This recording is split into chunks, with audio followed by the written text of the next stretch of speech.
Political efforts to bump former President Trump from the ballot are nothing new, argues a new piece in The Spectator. In fact, they are decades in the making. Political science professor emeritus at the University of Chicago, Charles Lipson, argues the Colorado decision to remove Trump from the ballot is part of a century-long progressive effort to reshape the Constitution that has centralized power in Washington, delegated enormous rulemaking power to bureaucrats, and turned judges into policymakers. Lipson argues the process to nix Trump from blue state ballots started way back with President Woodrow Wilson in the early 1900s, and then became truly ascendant in the 1940s with the rise of the living Constitution theory. As a reminder, Trump has been placed back on the ballot in Colorado, barring a decision from the U.S. Supreme Court, while Maine Secretary of State Shanna Bellows officially removed Trump from the ballot yesterday. Here's her yesterday justifying that decision on CNN. Again, I am so mindful, and I said this in my decision, that it is unprecedented. No Secretary of State has ever deprived a presidential candidate of ballot access based on Section 3 of the 14th Amendment. But no presidential candidate has ever engaged in insurrection and been disqualified under Section 3 of the 14th Amendment. Joining us now to discuss his piece and the broader implications for Trump's removal from the ballot is political science professor emeritus at the University of Chicago and Spectator contributor Charles Lipson. Thank you so much for joining us, Professor. We appreciate you. It's great to see you, Amber, and you, Jessica.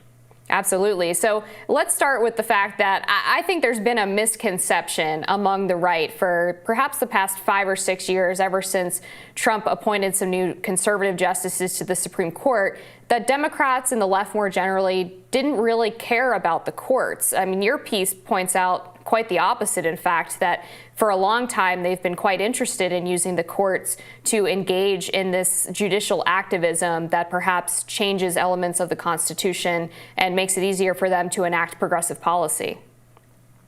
Oh, yes. The main change occurred in the 1930s.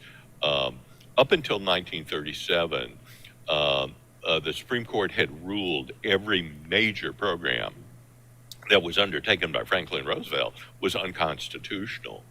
And Roosevelt famously threatened to pack the court. You may remember that during the Trump presidency, when after he had appointed conservative justices, you heard that again. And that's because the Constitution itself does not limit the number of justices to 9. And the traditional story is that Roosevelt lost that battle because he didn't add any justices to the court. In fact, he won the battle. He didn't win it because he added justices, he didn't, but because he flipped one justice's viewpoint under coercive threat, in effect, and all the others began to retire, and he replaced them. And I'll give you one example of how that worked. There are a lot of rules that the Roosevelt administration put in that were based on the idea, they just said, well, we're going to regulate this, we're going to regulate that. And then when those were challenged in court, they said, well, we have that right under the Interstate Commerce Clause, which is in the Constitution. And a farmer said, look, what you're trying to regulate in my case is grain I'm growing on my farm and feeding to my own animals. I'm not doing anything in interstate commerce. And the courts, after Roosevelt had changed them, ruled that because he didn't buy the grain on on interstate markets, and because he didn't sell the grain on interstate markets, he was affecting those markets, and therefore it was interstate commerce. Well, if that's interstate commerce, almost everything is. And what you saw until fairly recently was that kind of jurisprudence essentially allowed the federal government to regulate as much as they want and to expand these large bureaucracies in Washington, D.C. And what you're seeing now is a fight over exactly that. So I'm curious if this intense focus on policymaking through, court cases that pass through the judicial system, then making judges policymakers, as you said.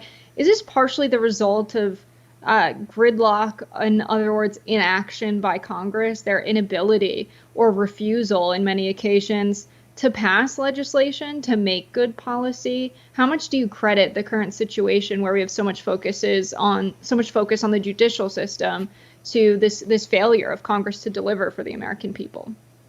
Oh, I think you're exactly right, Jessica, that there's a lot of it that's attributable to that. But I would say a couple of things. One, not passing legislation is sometimes the best solution. It's not always that passing things is a good idea. Sometimes the best idea is to not do something. But what a lot of our legislation does now, and I think that if you're not, deep in the midst of it as you and Amber are and see the legislation, people don't know that a lot of legislation sets very broad parameters. It says basically we want to stop a lot of pollution, and then it says the Secretary of whatever it is, Energy, Health and Human Services, whatever, shall make this rules and regulations that implement this broad thing. So you have delegation from the Congress to the bureaucracy, and that's a problem because Congress is not supposed to delegate its rulemaking authority, and we all recognize that on small issues that's not a problem, but when the issue becomes very large and consequential, we want elected lawmakers to make the laws. And if they don't make laws, that may or may not be a good thing. I mean, the law itself that the legislature, Democrat or Republican, want to pass may be a bad law. I'm seeing the analogy here, Charles, between how this centralized bureaucracy, this growing bureaucracy, takes power away from voters because Congress is delegating its authority, and what's happening with this ballot fight with Trump, wherein a select few judges on these state Supreme Courts, and in some cases unilaterally the secretaries of state, are removing Trump from the ballot and taking him as a choice away from voters, even as he hasn't been charged or convicted with what they're accusing him of, which is insurrection. Can you speak to this ballot fight specifically and how this is perhaps the tail end of this progressive takeover of the courts? Yes, I think that's a key question, and I think it has both a legal and a political dimension. I actually think the political dimension is the most important. Trump got over 70 million votes in the last election. He's the leading Republican candidate right now. His supporters see a systematic effort by the entrenched elites and Washington bureaucrats to kick him out of office. They impeached him as many times as they could. They've gone after him for things he did during his presidency, not 1 or 2 years afterwards, but waiting until the next election cycle to bring these cases, which not only pose a threat to him if he were to be convicted, but also tie him down in court when he wants to be out campaigning. But I think that if you take the issue shouldn't be framed as what are Trump's rights, although that's the legal case. The political case is what are the voters' rights?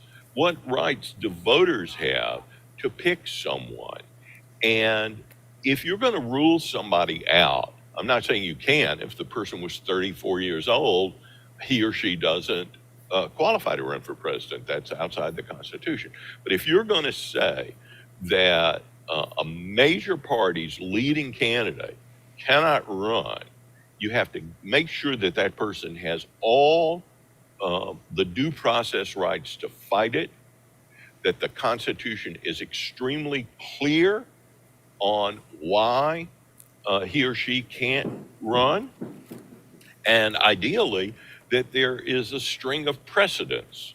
And in all these cases, there's a problem. There's just a huge problem. And the idea that one person in the state of Maine can say, well, I've looked at it and I think there was some insurrection here and I'm going to rule him off the ballot. That's a problem. Charles Lipson, thank you so much for joining us today on Rising and helping us break this down. I really appreciate it, both Amber and Jessica. I look forward to talking with you again soon. Will do. We'll be back with more Rising.